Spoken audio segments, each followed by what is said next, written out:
आज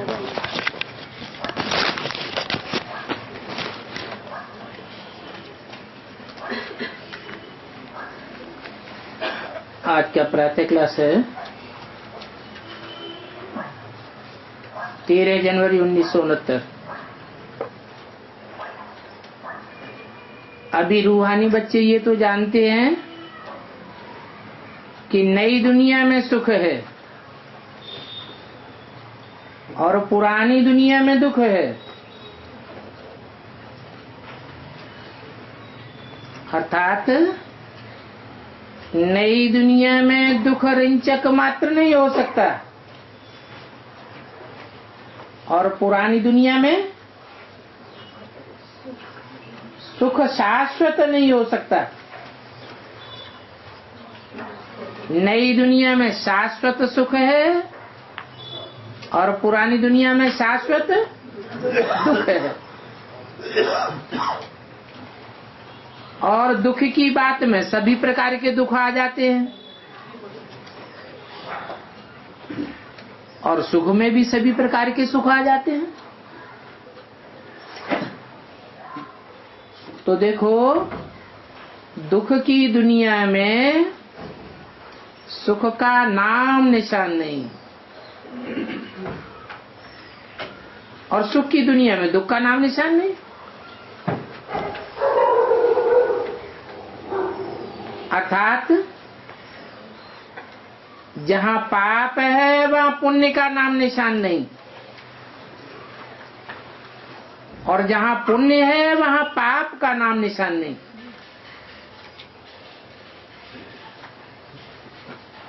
अब बताओ वो कौन सी जगह है जहां पाप का नाम निशान नहीं? वो है सतयुग।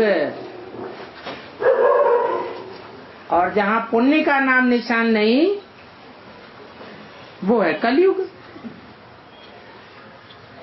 ये तो जरूर बच्चों की बुद्धि में होगा कि अभी दुख का समय पूरा होता है और सतयुग के लिए तैयारी हो रही है।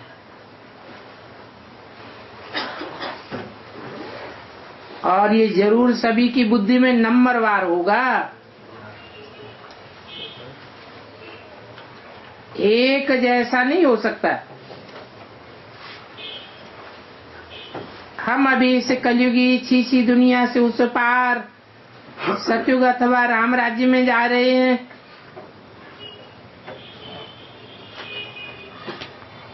कहाँ जा रहे हैं? सतयुग में अथवा राम राज्य में जा रहे हैं। सतयुग में राम राज्य होता है या कृष्ण नारायण का राज्य होता है? कृष्ण का नारायण का राज्य होता है। कृष्ण सोई बड़े होके नारायण बनता है। कहते भी हे कृष्ण नारायण राज नारायण वासुदेव। तो नारायण और कृष्ण तो एक ही बात हो गई। तो सतयुग में राम राज्य कहें या कृष्ण नारायण का राज्य कहें? हाँ? राम राज्य क्यों कह दिया सतयुग को?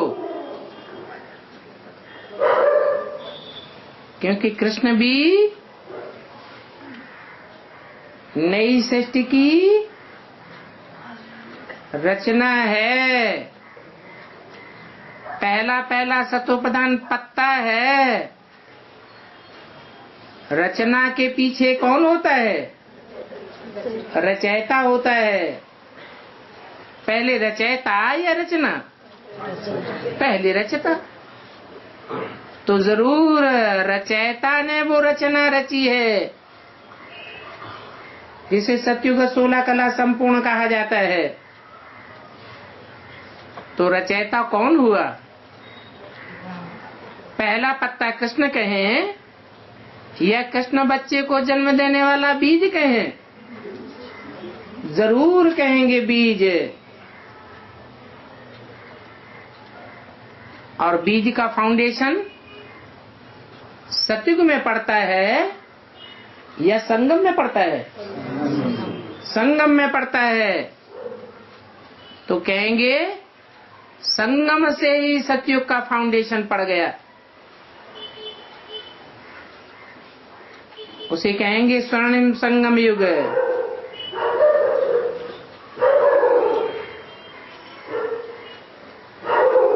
तो नई दुनिया और पुरानी दुनिया कहा जाता है, दोनों का संगम है पुरुषोत्तम संगम युग। ऐसे नहीं कहेंगे कि जो दुख देता है सो ही सुख देता है, अथवा जो सुख देता है वो ही दुख देता है।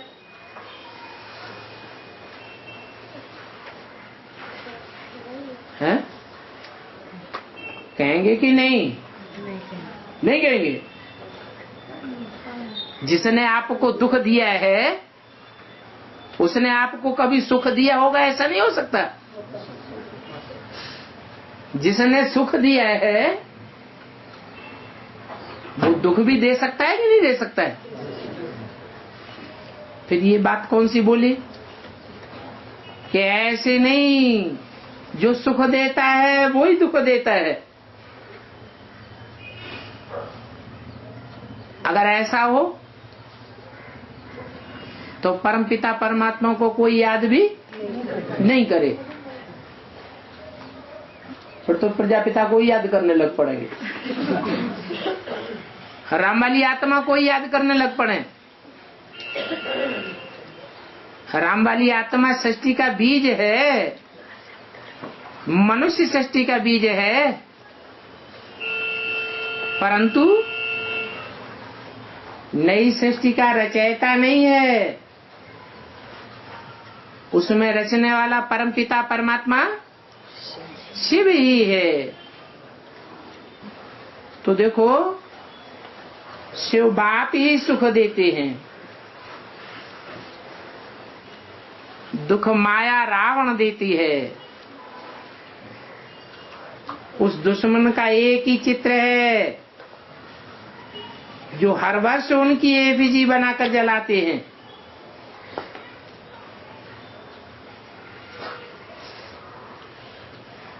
उस चित्र में क्या खासियत है? राम के चित्र के मुकाबले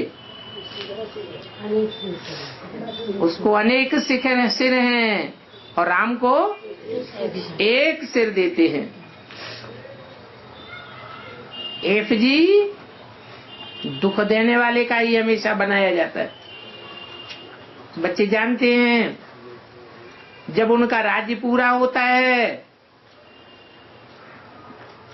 तो वो रावण हमेशा के लिए खलास हो जाता है। तो बच्चे जानते हो, हमारे द्वारा ही रावण अर्थात दुख का विनाश हो जाएगा। दुख देने वाले ये 5 विकारों रूपी रावण हैं।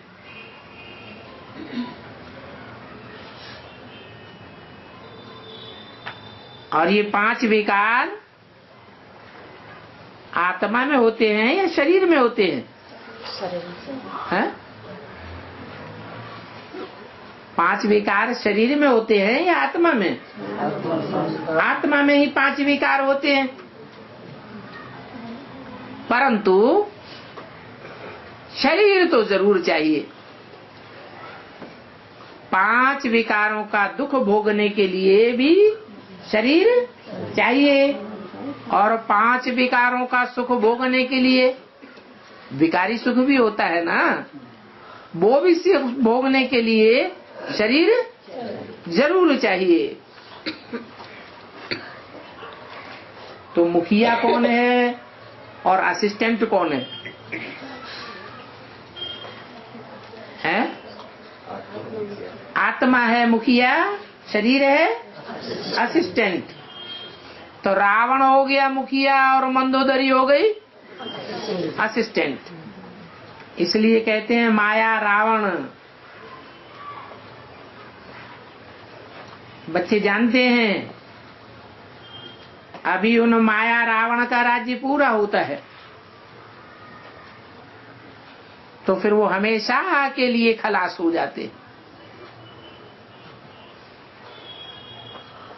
2,500 साल के लिए न माया रहेगी और न रुलाने वाला रावण रहेगा। तुम बच्चे जानते हो कि हमारे द्वारा ही रावण अर्थात दुख का विनाश हो जाएगा। हमारे माने किसके?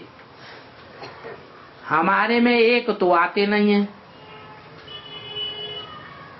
एक आता है या कम से कम 2 आते हैं? कम से कम 2 चाहिए। तो वो मूल रूप में कम से कम 2 कौन हैं जिनके द्वारा कहें कि हमारे द्वारा ही रावण का अर्थात दुख का मूल रूप में विनाश हो जाएगा। हैं? अरे बाप दादा, बाप दादा, दादा को भी समझ लिया हैं? बाप और दादा,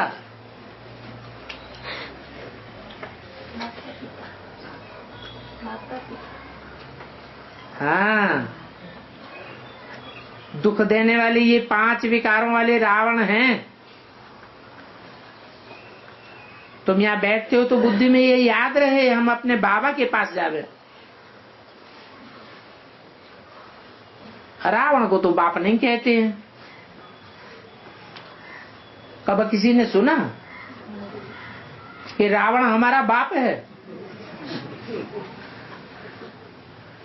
रावण को कोई परमपिता परमात्मा कहते होंगे? नहीं कहते। क्यों नहीं कहते हैं? क्योंकि जो भी रावण संप्रदाय हैं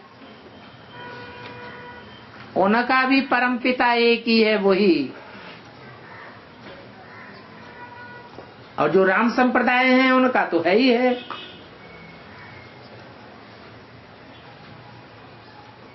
परमात्मा कहेंगे रावण को? नहीं कहेंगे। क्यों नहीं कहेंगे? राम ही रावण बनता है कि नहीं बनता है? बनता है बाबा। फिर कहेंगे क्यों नहीं परमात्मा? आत्माओं के बीच में परम पाठधारी। अरे दुख देने वाला है, लेकिन सबसे जास्ती दुख देने वाला कौन है? 500-700 करोड़ आत्माएं हैं, नंबरवार दुख देने वाली हैं कि एक जैसा दुख देने वाली है? तो कौन है? फिर ये तो ढेर सारे गिना दिए। काम क्रोध लोभ में भी अगर गिनाए तो काम विकार मुख्य है, और काम विकार का भी कोई बाप है या नहीं है? हैं? कौन है? देह अभिमान उसका भी बाप है। तो मूल बात किसके ऊपर आ जाती है? देह अभिमानी के ऊपर आती है। तो देखो, रावण को परमपिता परमात्मा कभी नहीं कहेंगे। हाँ, इतनी छोटी बुद्धि है तो समझते हैं कि लंका में रावण था। ये कम अकल होने की बात है। अब तुम बच्चों को तो समझाया गया कि ये सारी दुनिया क्या है? सारी दुनिया लंका है। कहते हैं वास्को डिगामा ने चक्कर लगाया स्टीमर के रास्ते से। जिस समय उसने चक्कर लगाया उस समय स्टीमर आदि तो नहीं थे। क्या थे? हैं? हाँ, बोट थी। ट्रेन भी स्टीम पर चलती है। बिजली अलग चीज है। तो बच्चों को ये अच्छी रीति बुद्धि में है कि नई दुनिया को सुखधाम और पुरानी दुनिया को दुखधाम कहा जाता है।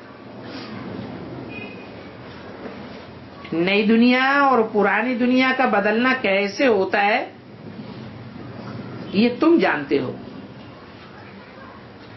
तुम्हारे विभिन्न नंबरवार पुरुषार्थ अनुसार समझते हैं कि पुरानी दुनिया कैसे होती है और नई दुनिया कैसे होती है। कैसे होती है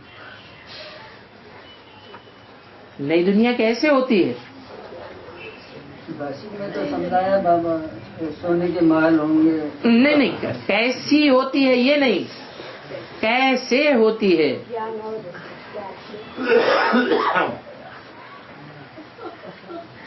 नेपाली में बताइए। वो तरीका क्या है ये पूछा। नई दुनिया बनने का तरीका क्या है, कैसे होगी, वो तरीका क्या होगा जो नई दुनिया बनेगी। हाँ, जो सदैव स्वस्थिति में टिकने वाला बाप है वो इस सृष्टि पर आकर के ऐसे में टिकता है, ऐसे में मुकर्रर रूप से प्रवेश करता है जो दुनिया का सबसे बड़ा देह अभिमानी बन जाता है। कौन? राम सो रावण बन जाता है। राम को देहवानी कहेंगे या रावण को देह अभिमानी कहेंगे?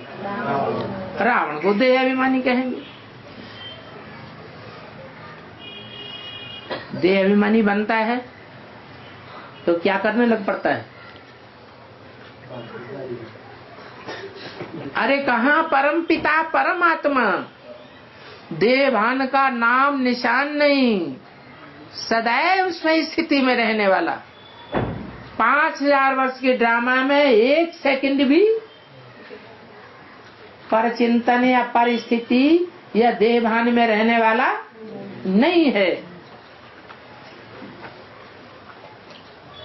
उसका टाइटल जो सदैव स्वस्थिति में रहता है और वो धारण कर ले, जो दुनिया का बड़े से बड़ा देह अभिमानी बन जाता है। जब देह अभिमान ज्यादा चढ़ता है तो आदमी मुख से कौन सा शब्द बार बार निकलता है? एक शब्द है, एक शब्द एक अक्षर का, मैं। बताओ शास्त्रों में वो कौन सा व्यक्तित्व है जो बहुत प्रसिद्ध है? प्रजापिता को कौन सा मुख दिखाया गया? बकरे का मुख दिखाया गया। बकरा क्या करता है? मैं। भगवान को भी गालियां देने लग पड़ा। प्रजापिता ने क्या किया? भगवान को भी गालियां देना शुरू कर दिया। माना इस दुनिया में भगवान कोई चीज नहीं होती, भगवान सिर्फ शिवोहम, मैं ही भगवान हूँ। जब ऐसी स्टेज में देवभान चढ़ जाता है और वो भी किस आत्मा में, जिसके द्वारा उस परमपिता परमात्मा ने नई दुनिया की रचना की थी, वो ही इतना देह अभिमानी बन जाता है। कैसे बन गया? क्या तरीका हुआ? नहीं, देह अभिमानियों के संग के रंग में आते आते ऐसा देह अभिमानी बन गया जो स्वयं को ही परमपिता परमात्मा समझ बैठा। नहीं तो रामायण में राम ही एक ऐसा व्यक्तित्व है जिसने कभी भी अपने को भगवान नहीं कहा। और महाभारत और श्रीमद् भागवत में कौन सा चरित्र है जिसने अपने को भगवान मान लिया? कृष्ण। ब्राह्मणों की संगमी की दुनिया में भी बड़े आराम से अपने को भगवान किसने मान लिया? गीता का भगवान कृष्ण वाली आत्मा। 20 प्रूफ मिलेंगे उनकी वाणी में कि उन्होंने अपने को भगवान बड़ी सहज रीति से स्वीकार कर लिया। और राम वाली आत्मा कोई प्रूफ नहीं मिलेगा, कोई एक्ट का प्रूफ नहीं मिलेगा, कोई वाचा का भी प्रूफ नहीं मिलेगा, कोई लिखत का भी कोई प्रूफ नहीं मिलेगा कि कोई ऐसी चिट्ठी किसी को लिखी हो जिसमें ये साबित होता हो कि राम वाली आत्मा ही भगवान है, मैं भगवान हूं। तो देखो कितना परिवर्तन आ जाता है दोनों ही पार्टधारी यज्ञ के आदिकाल के, और दोनों के पार्ट में कितना अंतर हो जाता है। तो देखो अभी तुम समझ गए हो कि पुरानी दुनिया कैसे स्थापन होती है और नई दुनिया कैसे स्थापन होती है। ये भी तुम जानते हो, जान गए कैसे स्थापन होती है। स्थिति से नई दुनिया स्थापन होती है और परचिंतन से पुरानी दुनिया स्थापन होती है।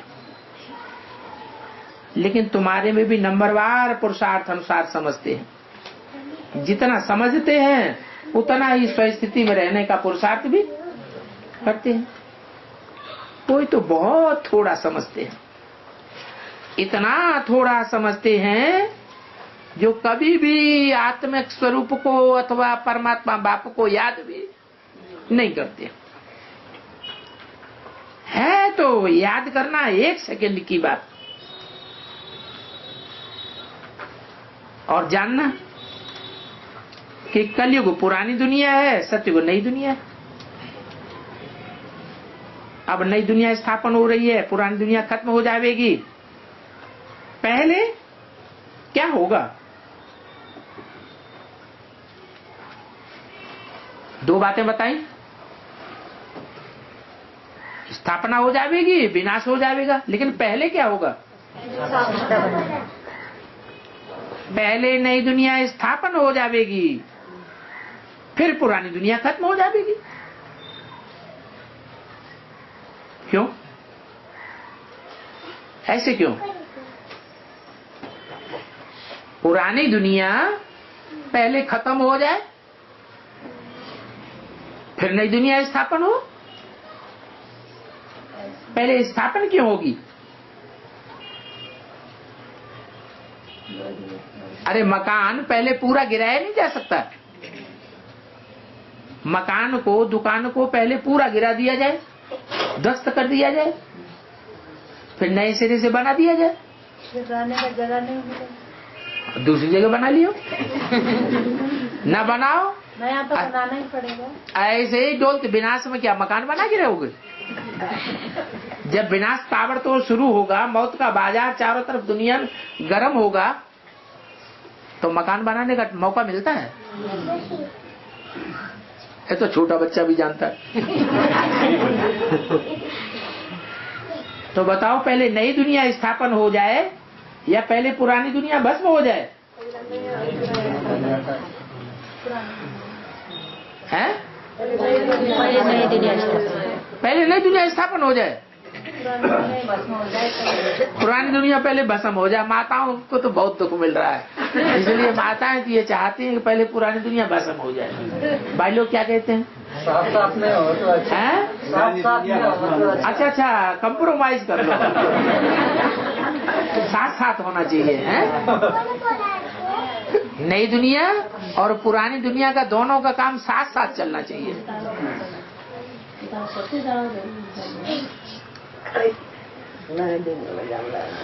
बेहद का बाप बेहद के बच्चों से बेहद की बातें करते हैं।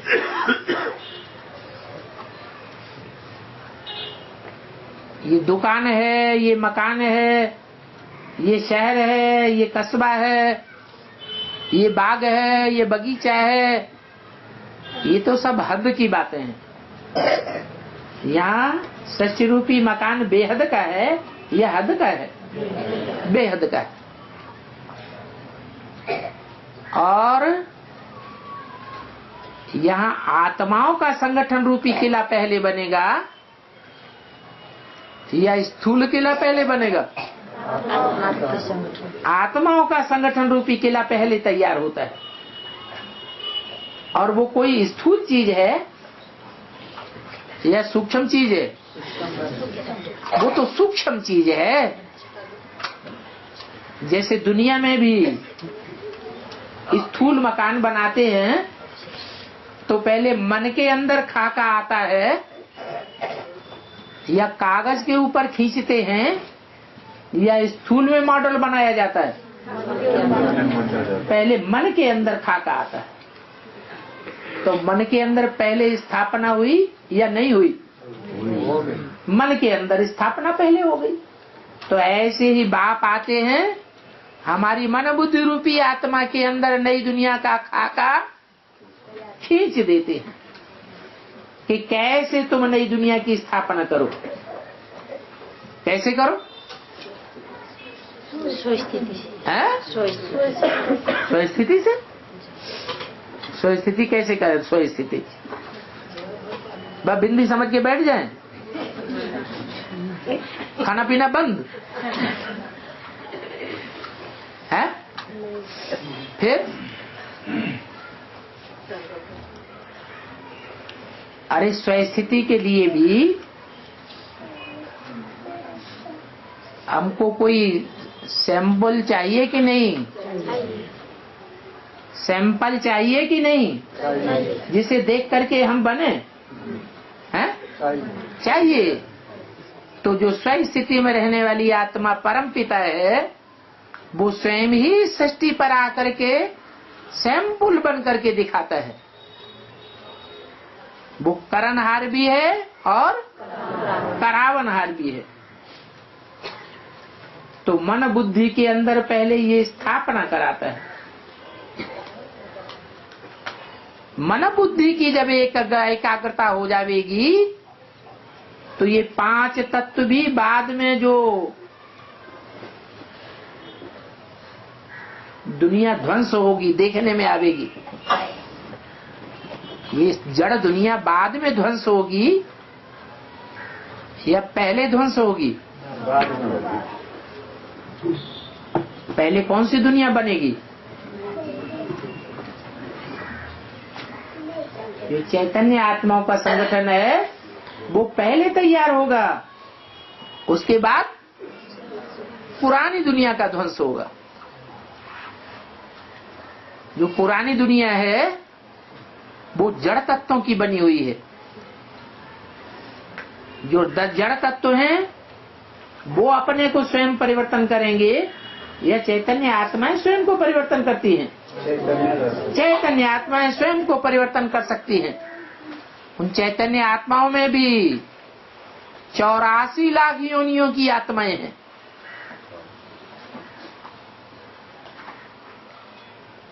उनमें अगर कंपैरिजन किया जाए तो श्रेष्ठ से श्रेष्ठ आत्मा की जाति कौन सी है? मानवीय।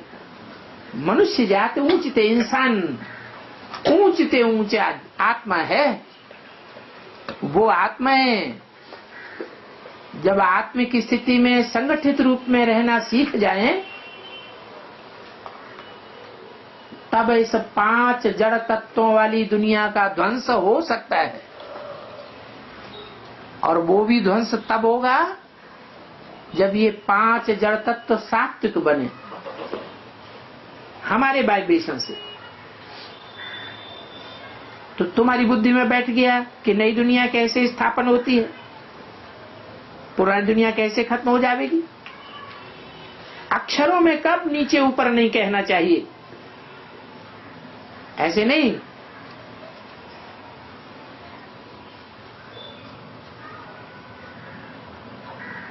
कि ब्रह्मा द्वारा स्थापना, विष्णु द्वारा पालना, शंकर द्वारा विनाश। ये एक्यूरेट बोला या गलत बोला? क्या करना चाहिए? पहले ब्रह्मा द्वारा सत संकल्पों की स्थापना, शंकर द्वारा दुष्ट संकल्पों का विनाश, परचिंतन का विनाश, देह और देह के पदार्थों की स्मृति का विनाश, और फिर पीछे विष्णु द्वारा पालना। पहले विनाश कहना रंग हो जाता है, पहले स्थापना फिर विनाश फिर पालना। तो ये बात एकदम समझाना पक्की कर दो। बहुत बच्चियां हैं जो तोते मिसल याद कर लेती हैं और रट के सुनाती है, ब्रह्मा द्वारा स्थापना, विष्णु द्वारा पालना, शंकर द्वारा विनाश।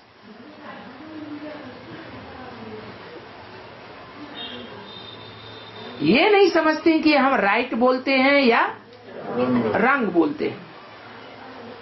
रंग को राइट करना यही तो समझ की बात है। क्या कहा?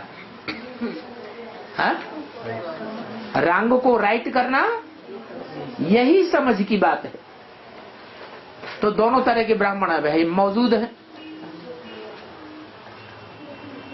एक तो वो ब्राह्मण है जो बोलते तो हैं त्रिमूर्ति का चित्र समझाते समय क्या ब्रह्मा द्वारा स्थापना फिर शंकर द्वारा विनाश कहाँ बोलते हैं? शंकर का तो नाम भी लेने से डरते हैं। कहाँ बोलते हैं शंकर द्वारा विनाश? बोलते हैं वो तो सीधा सीधा जल्दी जल्दी बोलते चले जाते। ब्रह्मा द्वारा स्थापना, विष्णु द्वारा पालना, शंकर द्वारा विनाश, आगे बढ़ो। तो वो तो हो गए बेसमझ बच्चे। तुम समझदार बच्चों का ये काम है कि जो अनराइटियस बोलते हैं उनको राइटियस बनाना, रंग को राइट करना, यही समझ है। अक्षर अक्षर अर्थ सहित कहना चाहिए कि पहले ब्रह्मा द्वारा स्थापना, फिर शंकर द्वारा विनाश, फिर विष्णु द्वारा पालना। और ये विष्णु द्वारा पालना आधा कल्प तक चलती रहती है। ऐसे नहीं शंकर द्वारा विनाश आधा कल्प तक चलता रहता है।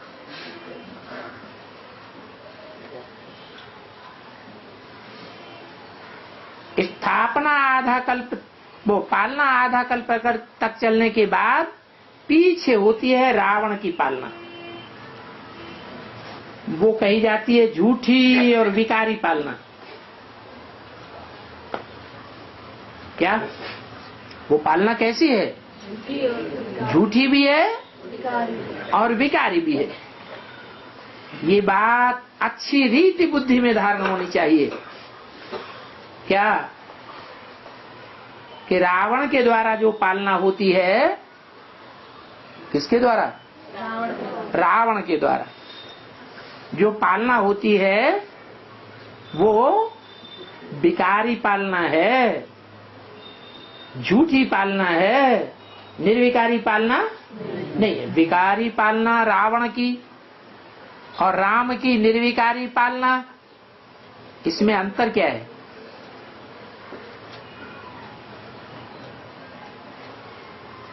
अरे कुछ अंतर है कि नहीं है? क्या अंतर है? हैं? अभी हो रही है कि नहीं हो रही है? कहीं फाउंडेशन पड़ रहा है या नहीं पड़ रहा है? तो उसमें अंतर का पता चल रहा है कि नहीं पड़ रहा है? कहाँ है रावण की झूठी विकारी पालना और कहाँ है राम की निर्विकारी और सच्ची पालना? और कैसे?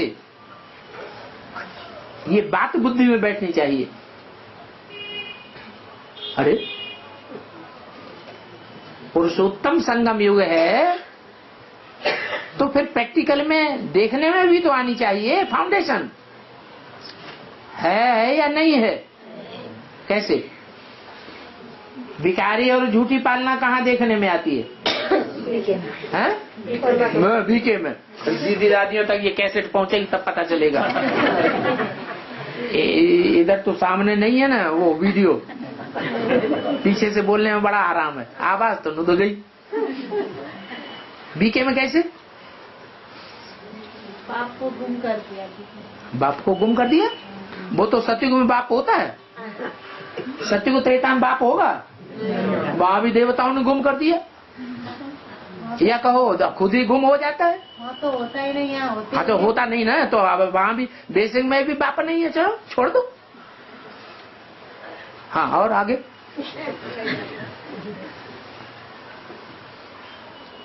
अरे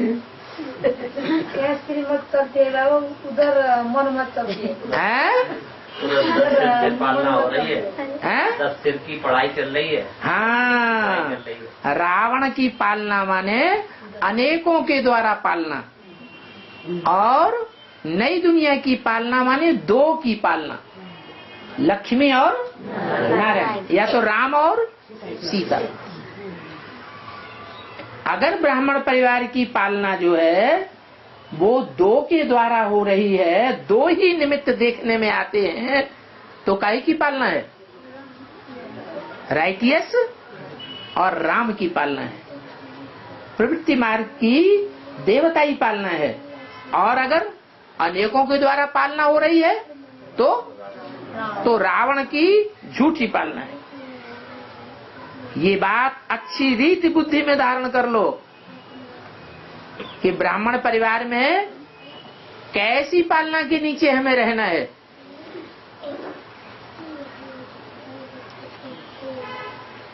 एडवांस में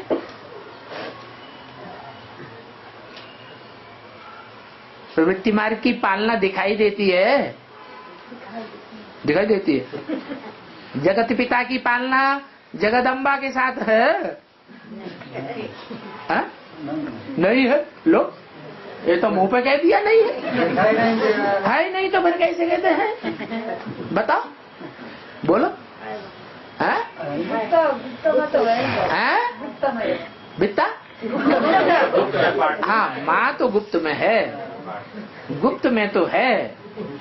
और जितने भी बच्चे हैं वो सब छाती ठोक के अंजाम भी ये करते हैं, उनसे लिखवा लिया जाता है। ना नहीं कर सकते क्या कि जगदम्बा नहीं है? जगदम्बा है तो अव्यक्तवाणी में बोल दिया, घूंघट में है क्या? अभी श्रृंगार हो रहा है, अभी मैदान में नहीं आई है। बाकी ऐसे तो नहीं है कि प्रिंसिपल नहीं होता है कॉलेज में, तो वाइस प्रिंसिपल काम नहीं करता है क्या? करता है। तो ऐसे ही अगर जगदम्बा नहीं है तो क्या फाउंडेशन नहीं पड़ेगा? काम रुक जाएगा? नहीं। फाउंडेशन डालने के लिए काशी मां नुदी हुई है। इसलिए शास्त्रों में दिखाते हैं कि जो ब्रह्मा विष्णु शंकर से कनेक्टेड 3 देवियां हैं, उन 3 देवियों से भी जास्ती पवित्रता की पालना काशी नगरी में है। तो ये बातें अच्छी रीति बुद्धि में धारण करना चाहिए। ये तो तुम बच्चे जानते हो, बाप कब किसको दुख नहीं देते हैं। क्या कहा? कब वो दुख नहीं देते? कब दुख नहीं देते? बाबा नहीं देते। बाबा नहीं देते, शिव बाप देता है। बाबा ही देते हैं? शिव बाबा नहीं देते, बाप दादा देते हैं।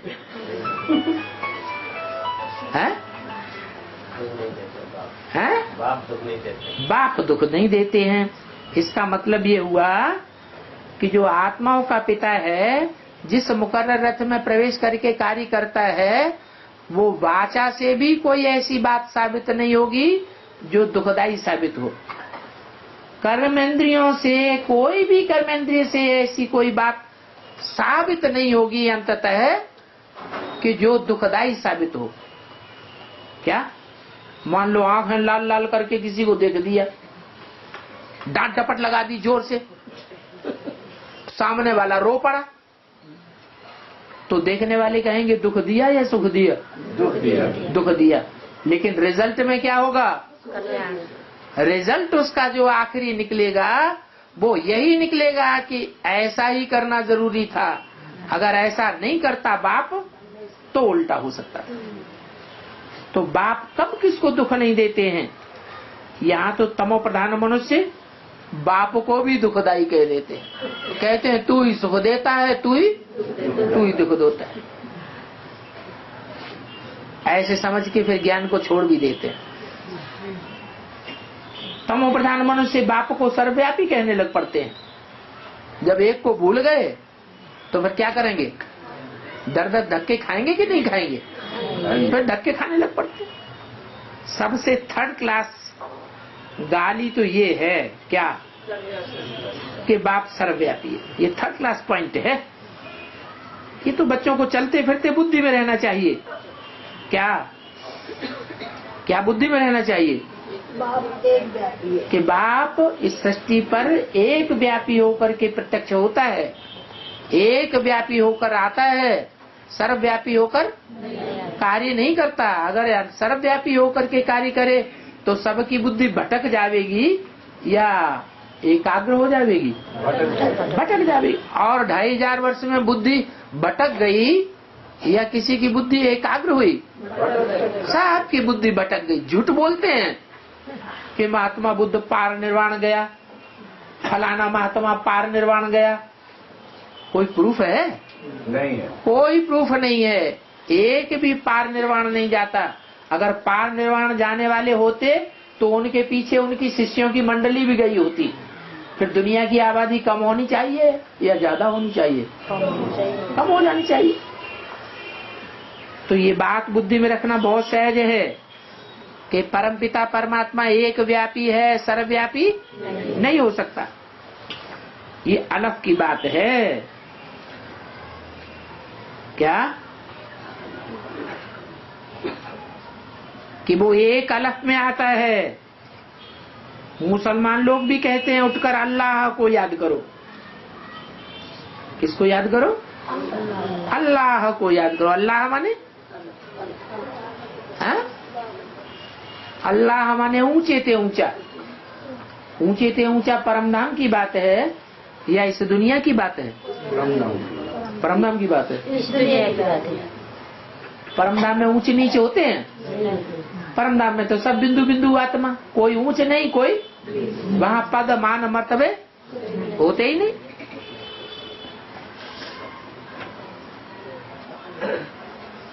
अभी अल्लाह को याद करो।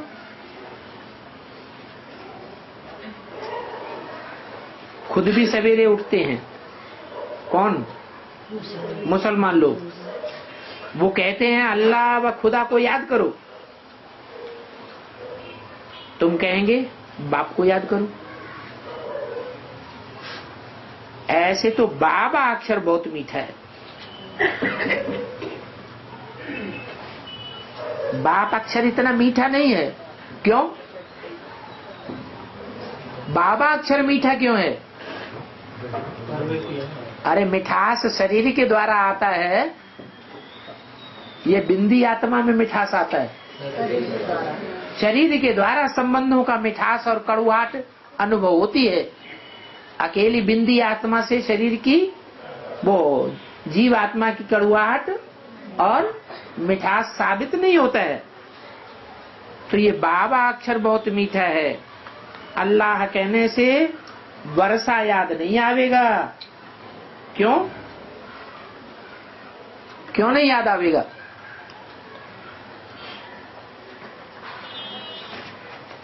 अल्लाह माने बहुत ऊंचा, जहां तक हमारी पहुंच जैसे है ही नहीं। और बाप माने नजदीक। और बाबा ज्यादा प्यार करता है या बाप ज्यादा प्यार करता है? बाप गुस्सा हो जाए तो बच्चे को वर्षा न दे, हरकती दे दे, एक पैसा भी न देवे। और ऐसा हुआ है दुनिया में।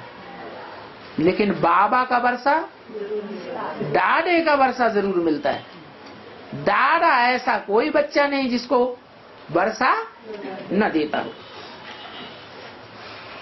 तो अल्लाह कहने से या बाप कहने से वर्षा याद नहीं आवेगा। वर्षा कैसे याद आवेगा?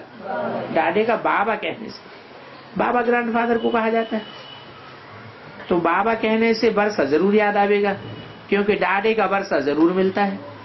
मुसलमान लोग बाप नहीं कहते हैं, क्या? अंग्रेज लोग कहते हैं वो गॉडफादर, और मुसलमान लोग बाप नहीं कहते हैं, वो अल्लाह कहते हैं। वो अल्लाह कहने से उनको वर्षा क्यों नहीं मिलता? अल्लाह तो कहते हैं बाबा, फिर भी कान में उंगली क्यों रख लेते हैं? हाँ, अल्लाह कहते हैं, फिर भी कान में उंगली इसलिए रख लेते हैं कि जो बेसिक में अभी ब्राह्मण चल रहे हैं वो कान में उंगली रखते तो नहीं है, लेकिन कोई बात किसी की सुनते नहीं, जैसे कान में उंगली दे ली। तो फिर वो अल्लाह मियाँ कहते हैं, वो अल्लाह वो बाबा नहीं समझते। क्या समझते हैं? अल्लाह कौन है? हमारा मियाँ, हम उनकी बीवी हैं, वो हमारा मियाँ है। अल्लाह मियाँ कहते हैं, मियाँ और बीवी का संबंध हो जाता है। अब बताओ, बीवी को वर्षा मिलता है या बीवी से वर्षा मिलता है या बाबा से वर्षा मिलता है? तो कौन सा संबंध मीठा है? बाबा का वर्षा मीठा है। तो सभी सा अक्षर है, सभी से अच्छा अक्षर भारत में है, परम पिता परमात्मा। पिता कहने से ही शिवलिंग याद आवेगा। क्या कहा है? पिता कहने से क्या याद आवेगा? शिवलिंग। क्यों? बाबा कहने से शिवलिंग क्यों नहीं याद आवेगा? कहना चाहिए बाबा कहने से शिवलिंग याद आवेगा, ये नहीं कहा। क्या कहा? पिता कहने से शिवलिंग याद आवे। ऐसे क्यों? अरे नीचे का मुंड डाल करके हंस दिए।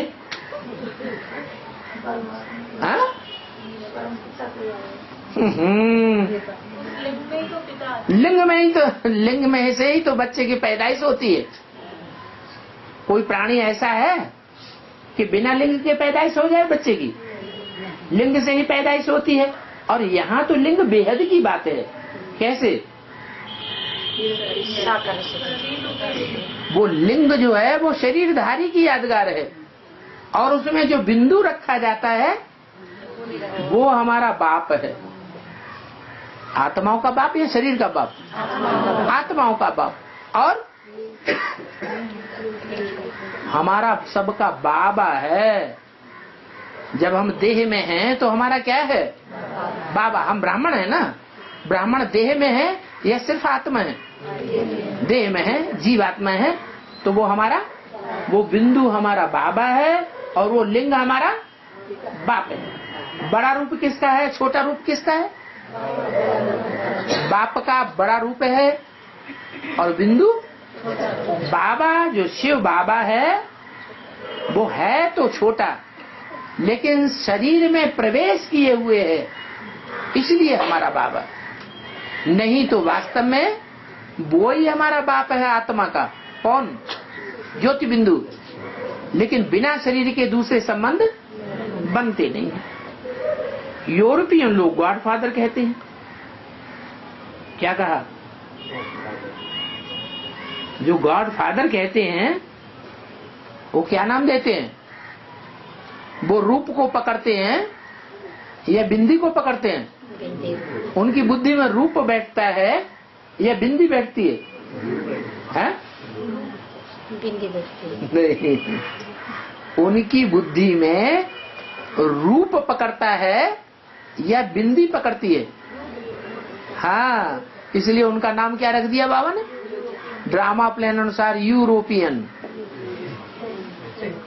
यूरोपवासी कौन होते हैं? हैं? यूरोपवासी भारतवासी या यादव? यादव भारतवासी होते हैं। ऐसे नहीं कहा। यादव यूरोपवासी। कहाँ के वासी? रूपवासी। तो देखो कितना अंतर है। इस्लामी लोग सब काले काले काले काले होते थे और यूरोपियन कितने गोरे। तो भी देखो गॉड फादर तो कहते हैं, फिर भी कहेंगे ठिक्कर बित्तर में। उनको भी पत्थर ही याद आवेगा, या शायद पत्थर याद ना आता हो। यहां तो सभी को जब जाते हैं मंदिर में, भारत में मंदिर में जाते हैं तो सभी को क्या याद आता है? हैं? अरे क्या याद आता है? बिंदी याद आती है या लिंग याद आता है? लिंग ही याद आता है। दुनिया का जब ताबड़तोड़ विनाश होगा, चारों तरफ दुनिया में भगवान की प्रत्यक्षता हो जाएगी, तो सारी दुनिया वालों को 500-700 करोड़ मनुष्यों को बिंदी याद आवेगा सहज सहज, या साकार बड़ा रूप याद आवेगा? बड़ा रूप याद आवेगा। भारतवासियों को तो खास लिंग याद आवेगा कि बिंदी याद आवेगी? हैं? बिंदी याद आवेगी? लिंग ही याद आवेगा। समझते हैं इस पत्थर में भगवान है, पत्थर भगवान करके पूजा जाता है। अभी वो पत्थर अलग जिसको लिंग कहा जाता है, वो कहां से आता है? हैं? वो पत्थर है जिसको लिंग कहा जाता है, वो कहां से आता है? जो इतना चिकना चिकना पत्थर हो जाता है उसको उठा लाते हैं और मंदिर में स्थापना कर देते हैं, वो आता कहां से है? सागर से आता है। फिर सागर में भी तो कहीं से आता होगा, पहाड़ से आता है। पहाड़ का मतलब क्या? हाँ, बहुत ऊंची स्टेज से आता है। ऊपर पहाड़ों से पत्थर बह करके आते हैं, तो नीचे तक आने में क्या प्रक्रिया करते हैं? पहाड़, जब वो पहाड़ से पत्थर ऊपर से आते हैं, बड़े बड़े पत्थर पानी में घिसते घिसते घिसते घिसते आते हैं या बिना टक्कर खाते आते हैं? घिसते घिसते आते हैं, टक्कर खाते खाते आते हैं।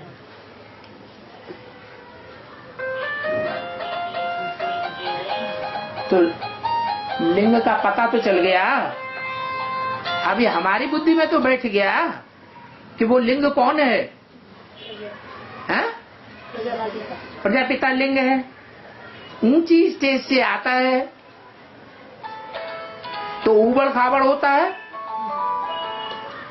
या चिकना चुपड़ा होता है? हैं? चिकना होता है या उबड़ खाबड़ होता है? पत्थर उबड़ खाबड़ होता है। और जब टकराता है आपस में, अभी टकरा रहे हैं कि नहीं? शिवलिंग भी टकराता होगा और शालिग्राम बनने वाले पत्थर भी टकराते हैं। तो जो संस्कारों की टक्कर होती है, वो टक्कर खाते खाते खाते जब नीचे पहुंचता है तो वो गोल गोल शिवलिंग बन जाता है। ऊपर पहाड़ों से पत्थर बहकर आते हैं, पानी में घिसते घिसते, कौन सा पानी है? ज्ञान जल में घिसते घिसते गोल हो जाता है। इतना घिसता है कि घिसते घिसते एकदम लस्सी चिकनी बन जाता है। उनमें सोने की भी घड़ी घड़ी नेचुरल निशान होते हैं। किसमें? पत्थर में। अभी तुम समझ गए हो कि भगवान कोई पत्थर नहीं होता है। क्या होता है? हैं? क्या होता है? चैतन्य होता है। तो जो चैतन्य होता है वो भगवान जो पत्थर माना जाता है, वो पत्थर बुद्धि होता है या पत्थर होता है? पत्थर बुद्धि होता है। पत्थर बुद्धि। तो बहुत बढ़िया समझ में आ गई बात कि पत्थर बुद्धि होता है। पत्थर बुद्धि तो होता है, लेकिन कौन सी बात में पत्थर बुद्धि होता है? भगवान एक व्यापी है। भगवान एक व्यापी, इस बात में ये पत्थर बुद्धि की बात है।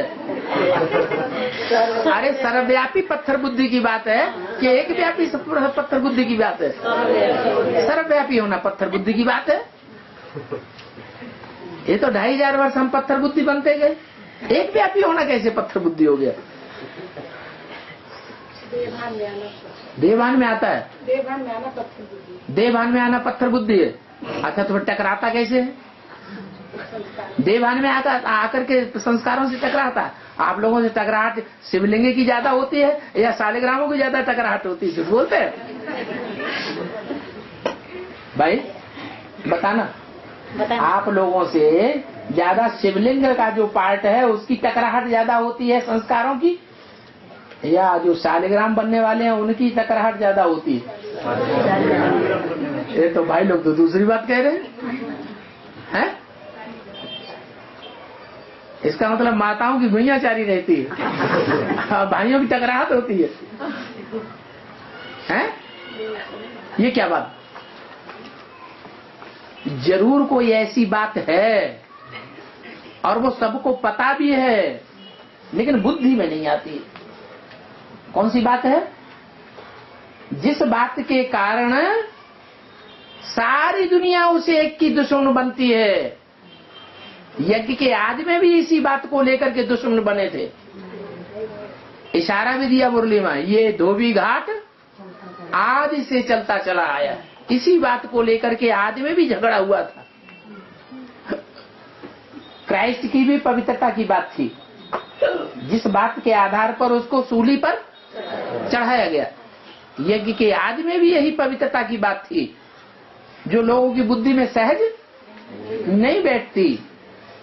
और अभी भी झगड़ा किस बात का है? यज्ञ में, यज्ञ के अंदर है, बेसिक एडवांस के अंदर है, या दुनिया वालों के अंदर झगड़ा पैदा होता है, तो कौन सी बात को लेकर झगड़ा पैदा होता है? यही एक बात। तो इस बात में वो आत्मा टक्कर खा रही है। कौन सी आत्मा? शालिग्राम बनने वाली नहीं, शालिग्राम तो ढेर के ढेर हैं। शिव बाबा जिसे कहा जाता है शिवलिंग, उसकी एक ही बात में टकराहट हो रही है। सारी दुनिया भला अनिश्चय बुद्धि बनेगी, लेकिन वो एक अनिश्चय बुद्धि इस बात में नहीं बनेगा कि ये बात 100% सही है। कौन सी बात? धोबी घाट वाली, कि भगवान बाप ही आकर के वाशरमैन बनता है, वही शरीर रूपी वस्त्रों को साफ करता है, वही आत्मा का मन साफ करता है। ओम शांति।